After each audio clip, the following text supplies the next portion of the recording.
yow fu ma yendu di la waxtaane dafa ñaaw góoru Grand Yoff. opposition bi xam nañu ne perte nañu ba pare opposition boo xam ne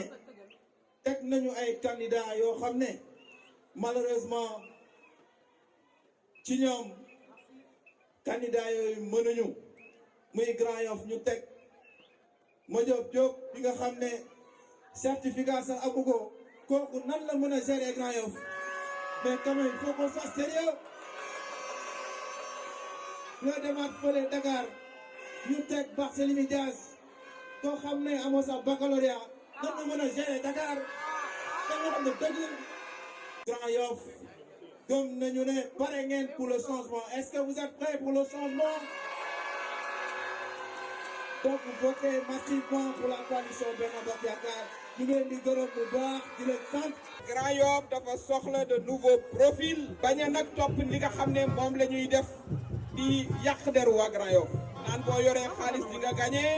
eh bien dégg nga maam jànguñu kenn dina gis professeur Mbengue naan waa Grand Yoff jànguñu.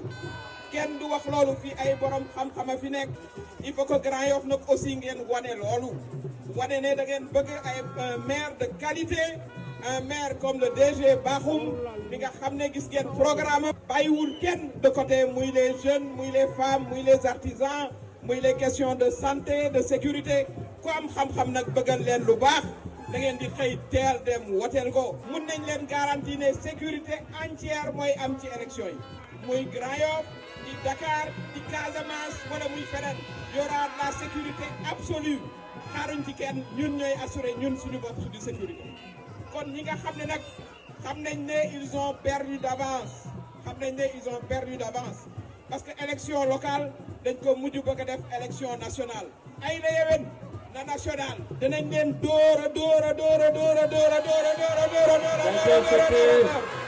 notre ami Cheikh Bakhoum bés bu ngeen ko joxoo seen commune bu ngeen dawalee at di ngeen xam ne entre moom ak ki ko yor wuute na lool may wax ne ñoom de xam nañ ne defar seen dossier yi préparer passation de service moo leen dese d'ailleurs ku dégg seen message yi ci ñaari fan yi xam nga ne am na lu seen yaram yëg ñaari fan yi boo leen déggee am na si ku ne moom faalewul préfet faalewul gouverneur faalewul sénat faalewul résultat wu élection yi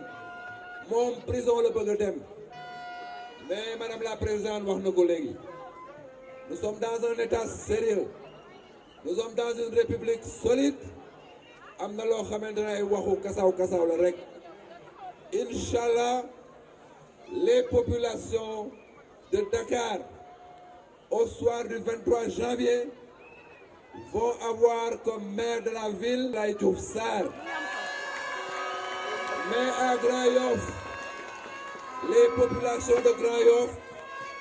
vont choisir un monsieur qui s'appelle Cheikh Bakhoum.